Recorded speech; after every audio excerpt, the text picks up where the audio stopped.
শুক্রবার জুমার নামাজ পড়ে আসলাম, এখন ভাত খাবো।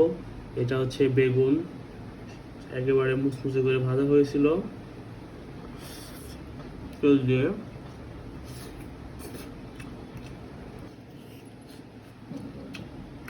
তেল নিয়ে নেই।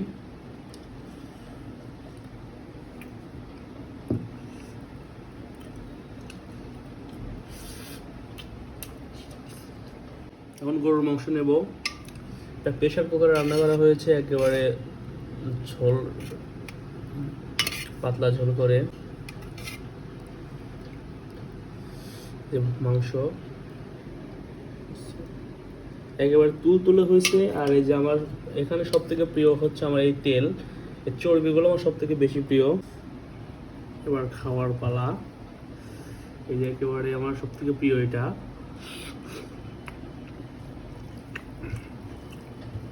মাংসের মধ্যে তেল আমার সব থেকে বেশি প্রিয়।